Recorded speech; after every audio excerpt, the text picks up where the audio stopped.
Hi guys, before today's episode I wanted to give you a very quick overview of this Lisbon Cultural Changemaker series. I am of course your host and founder of the Interpreting Wine podcast, Lawrence Francis. The idea for this series grew out of the fact that although I'm based in London, I'm getting called upon increasingly to cover the hospitality scene overseas.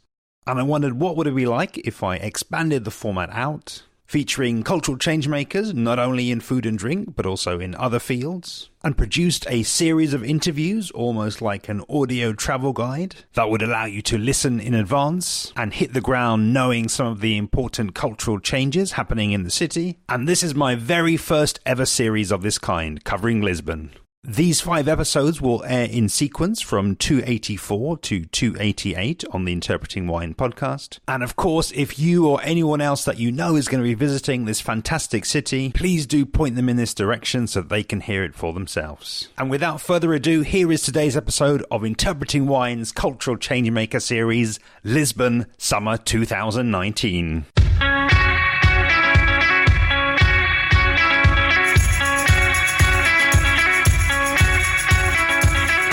Today's episode of the podcast marks the third of my special 5-part series, Cultural Changemaker Lisbon, Summer 2019, featuring Jenifer Duke of Rebel Rebel. In today's episode, we hear her origin story and transition from the corporate world to the world of wine. She reflects on starting off in Lisbon. We talk wine education. She talks falling in love with the city of Lisbon, offers us her top tips for getting the most out of the city, and looks ahead to projects on the horizon. I also just want to insert here a huge thank you to Jen, who helped put together the shortlist for this series. I'm sure as the listeners would agree, you did a fantastic job of pointing me towards some true cultural change makers in the city, and it was really good fun having you on. Enjoy. My origin story started officially in 2015. I was in Paris visiting a friend who was staging at Mary Celeste, and we had gone out for a night of drinking, and he ordered some wine. That wine happened to be Rue de la Soif from Brendan Tracy, first natural wine I ever had. Became completely obsessed about the wine. Came back to Berlin, where I was living at the time, and started to look for places to drink. Read about this new bar opening from these 2 Parisian people, and was there not the first day, but the first week. And I think I was there like every single week, trying new wines, and got super inebriated one night, as you do in a wine bar, and asked Etienne, one of the owners, if I could have a job.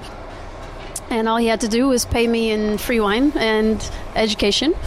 I started working there 2 nights a week, more or less, like Fridays and Saturdays. I still had a day job. I was the head of people for a software company, so quite an intense job. But in my free time, I would pick up shifts at Jaja. And I worked there for a year and a half. The 3 of us and one other friend went on to open the first natural wine shop in Berlin, like the first full natural wine shop. At the beginning, we were called Naked Wines, and my passion continued. I traveled to Lisbon for work and really fell in love with Lisbon, and so eventually moved here at the end of 2017. And now I run a distribution and sales business and soon-to-be wine shop in Lisbon. I love, we've known each other a little while, and it's the first time I've kind of heard that all in one go together. And I'm always struck when I hear, stories told in that way, that it's a pretty big leap, to go from being head of people for a software company, supposedly, or potentially with a career path, and doing very well in a corporate aspect. I'm just curious, looking back now, do you think there was a kind of a particular sort of driver or a particular need that wasn't being met there in the corporate world? Something that really kind of meant that in a relatively short period of time, you've made, a really big jump and, being successful in what you're doing now, obviously, but it's a big leap.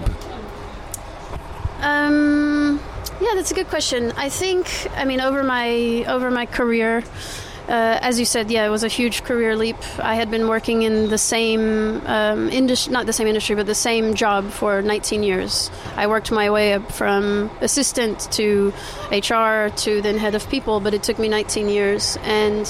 But within these 19 years, I always had, let's say, half a leg in the food and wine world. Mostly food, because I actually really never cared about wine. I was really big into beer, into craft beer before, but I always had one leg into the food world. And working for big companies, organizing events, it always gave me that kind of fulfillment to organize parties or closing dinners or company retreats where I could hire chefs that I was really fascinated by. But I wouldn't say that I was completely unfulfilled, but I do tend to go a little bit crazy when I get obsessed with something. Crazy in a good way, but a little bit crazy when I get obsessed with something. And so I guess also, like, deep down, I was really looking for a change. Like, I'm 37, 19 years is a very long time to be in the same job, and I was looking for an out, I guess, in a way. And while I dabbled in a lot of different hobbies, natural wine was really just the first thing that made me so obsessed. But also, after working in Jaja and working in the wine shop, I also felt that I could make a living out of it, I could make a career out of it, but also that I was good at it, because I need to know that I'm good at what I'm doing. And so it gave me the courage to make a giant change in my life. I love it. And again, thanks for sharing that. And I, genuinely think that will resonate with a lot of people out there who, are in a lot of time, sometimes unhappily in corporate jobs, and there is an out, if you kind of go looking for it. So I'm excited to be here in Lisbon, super excited, first time here. So yeah, I just encourage you to kind of pick up the story. Really, it's you come here, you're not from here. Where do you start? Yeah, so I came here in 2017, first time. The software company that I was working for was paying for me to come here to research hotels and event spaces, because I was here to plan our annual retreat. At the time, I had already opened the wine shop, and so I thought I'll take some extra days of vacation while I'm here. I'll go visit some wineries around the region and just see what Lisbon or see what Portugal's about. And immediately, the minute I put my feet on the ground, thought, oh my God, I love this place. And I actually wasn't so excited to even come, because I never imagined liking a place like Lisbon, but I was here. I ended up staying for 10 days. By the end of that 10 days, I went back to Berlin saying, I'm moving to Lisbon. I did. 4.5 months later, I left the wine shop business that I had with my partners. I moved here, thought I will just work for the software company and live a beach bum life and maybe still occasionally dabble in wine. Decided to host my very first pop-up dinner, which was in April of 2018. And when I was planning this pop-up dinner, I realized all of the wines that I like to drink were not available. If I wanted to buy those wines, I would need to order them from Spain or from Germany. And I thought, well, with the experience that I had running the shop in Berlin, why not maybe start my own import business? And I did. And so I did. Not really knowing where it would go, not really knowing who my customers would be. In 2018, there was only one real natural wine bar open in Lisbon called Café Tati. But they exclusively bought from one particular distributor. And so, but I thought, again, I have a passion, I have a love for it, I think I'm good at it, so I'm going to try. And basically how I started to find my first original customers is that I really do like to go out. I like to meet people. I like to drink wine. I like to talk about wine. And I had heard about a new place opening up called Comida Independente, which is a really beautiful, specialized artisanal grocery store selling mostly Portuguese products, but with about 20% of international products. And I just started going like in Jaja, almost every week, almost every day, became really good friends with the owner and the staff. And when I finally did start to import wine, it took me about 2.5 months to figure out even how to bring a pallet of wine to Lisbon. After emailing all of my favorite producers and getting samples and doing tastings and deciding what I could buy, how much I could buy, how much shipping was going to cost. 2.5 months later, the first pallet arrived, and in fact, Comida was my first client. They were invoice number 1. It was a really beautiful day. It was 1 case of wine. It wasn't anything really big, but I still remember carrying the wine on my shoulder from my house. I make all the deliveries. If it's under 3 cases, I usually make it by hand on a little trolley walking around the city. Over 3 cases, I'm not that big, so I can't really carry too much. And then because of going out, because of word of mouth, I started to hear about new places, new bars, private customers as well.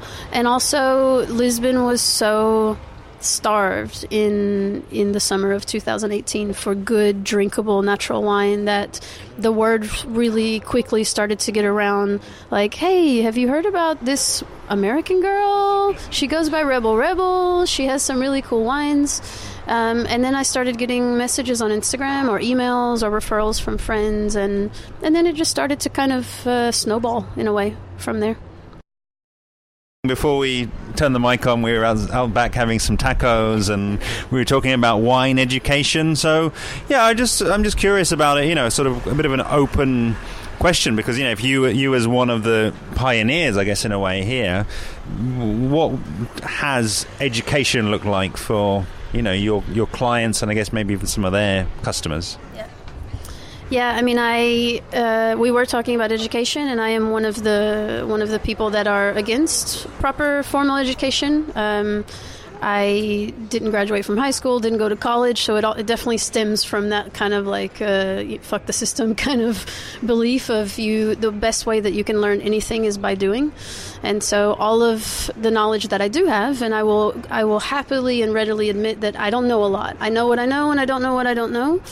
I don't know technical information, and that's okay. But if you ask me about the producers that I work with, I visit each and every one of them. I can tell you everything that you need to know about them and about their wines. But if you were to throw out a random producer or a random terroir or a random country, I might not know. And so for me, the approach to education is coming from a place of not wanting to make someone feel worried or scared about asking a question. The wine industry can be extremely intimidating, and I don't want to make my customers feel that way when they come to drink. So the first thing I ask is white or red. Pour the glass. Do you like it? Yes or no? Okay. That's like the easiest thing that I need to start with. If we want to go deeper into education, the thing that I try to explain to people, especially in Lisbon, is about the differences between conventional wine, bio, organic, natural, because a lot of people really don't understand that what they're buying, even if it has a bio stamp, they don't understand what goes into the wine. And so typically in events that I do, I bring a poster with me. Everyone's seen it circulating around Instagram. It's the same 4 bottles with the chemical representations in the bottles. I always bring it with me. I keep it on the bar. When someone comes up and asks, what is natural wine or was it organic wine? Then I point to the poster, and we go from there. It depends on how deep they want to get into the conversation. But because also I don't have proper education and I don't have the technical side, I can't go super deep into it. I can only give you basic information. Yeah, and I think it's I think it's a super interesting point as well, because when I've gone and read about wine, the one thing that kind of really struck me, and the one thing I really liked, is that you pick up just about any book around wine, they'll frequently, on practically every other page, they'll tell you go and taste wine. I don't think there's been a book out there that I've certainly picked up that hasn't acknowledged the shortcoming. You can't. It's not a spectator sport. It's such a sensory thing. And it should be obvious. But I feel like too many times people they'll want to put a big desk in front of them and have a big notepad and all of these things. And actually, maybe those things are important in certain sectors, but I think, and for most people, it's tasting, isn't it? And being brought in, and maybe somebody just extending the hand, and if that hand has got a glass of red or a glass of white in it, then even better.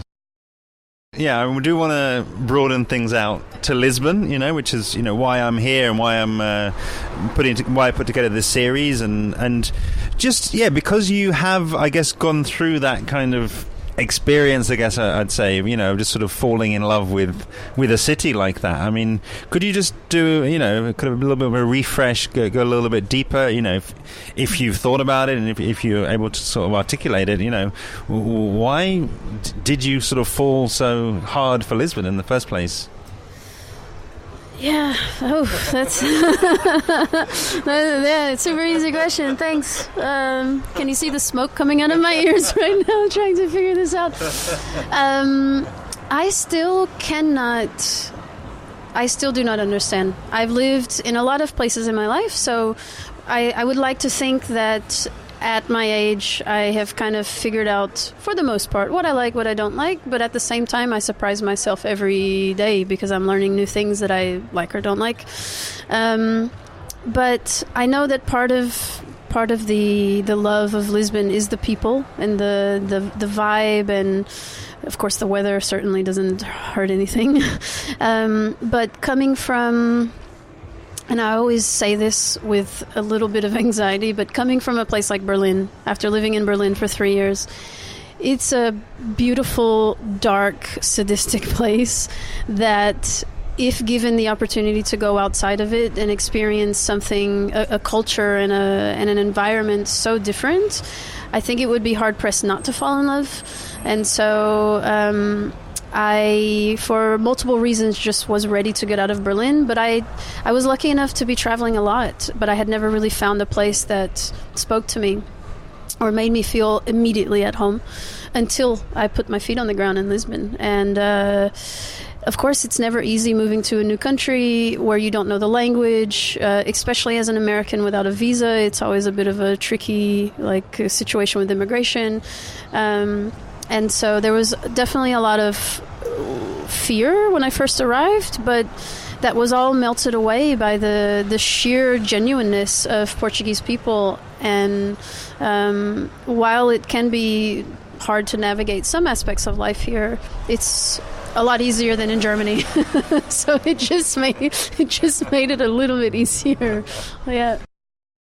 As part of this series, I don't want to sort of get my guests list off a load of places, as it were, because I think that's then going into travel guidebook territory, which I don't think this is really the point here.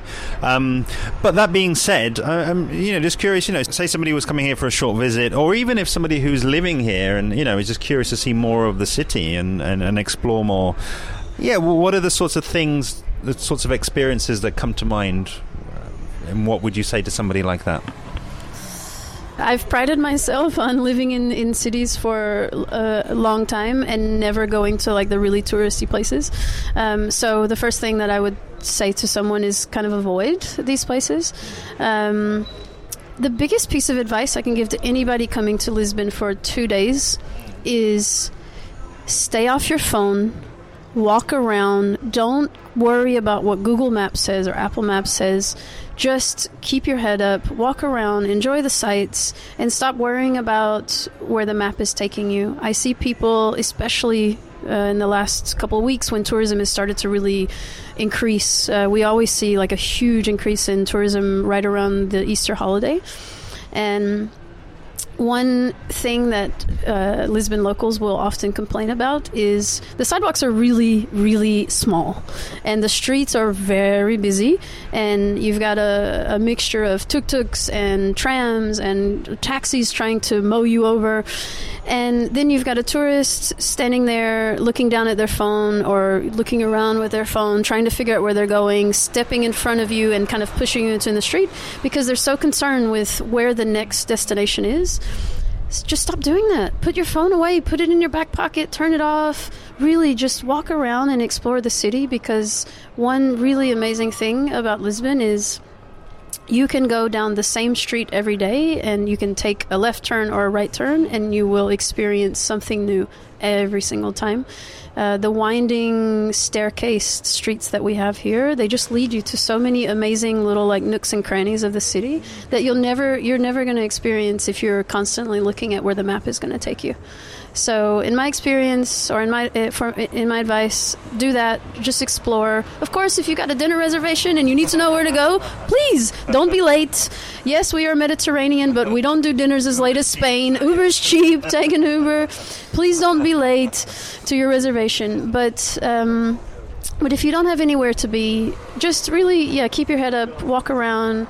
Another really fun experience that I like is the kiosk experience. So kiosks are these little green kind of, I think they're octagonal flavored. Thinking about wine already. Yeah. What does an octagon taste like? Exactly. Octagonal shaped little booths in the city, like everywhere around the city, and you can get a little toasty, you can get a Coke, you can get a beer for €1, €1.50. There are some, like where you went today, Clara. It's one of my favorites because it has a really nice view. It's right above the flea market. It has a really nice view of the city. Right behind us where we are now, there's another one just right on the river. So find a kiosk, get yourself a beer, get yourself a Coke, sit around. If it's in the middle of a park, enjoy the nature. If it's on the river, enjoy the view. But Lisbon has such beautiful views from pretty much any angle. So why bury your face in a phone when you can keep your eyes open and see all kinds of things? Really incredible advice, and totally unbeknownst to you, it certainly echoes what Nikolai and Nathan both said. Yeah, totally. So, yeah, totally not a setup whatsoever.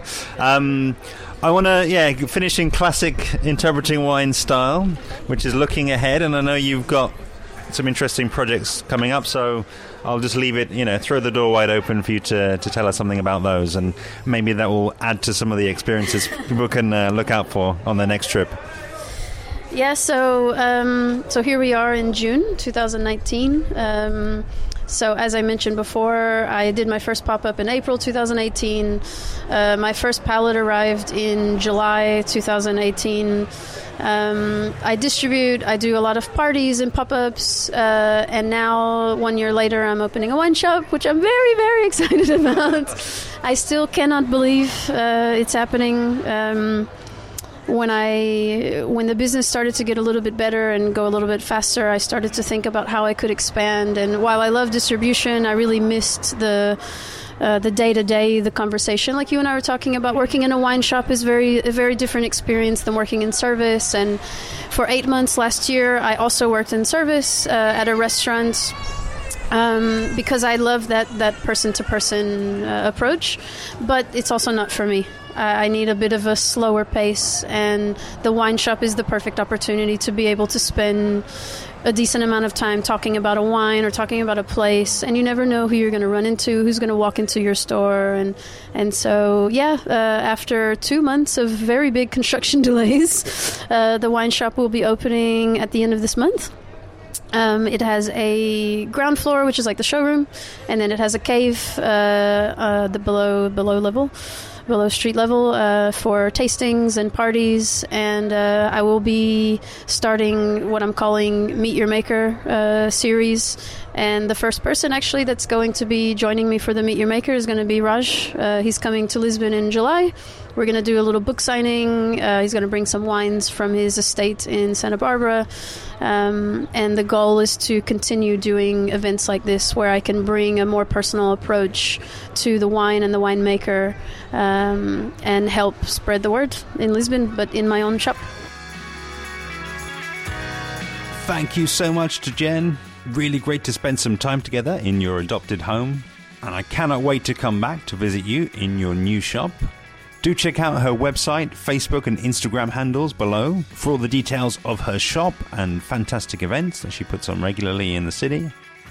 And of course, I'd love to have you following along with me on social media, where I'm at Interpreting Wine on Instagram and Facebook. I'm at Wine Podcast on Twitter. and email hello@interpretingwine.com. Next episode, number 287, will feature Nika of the Valsa Cultural Association. See you then.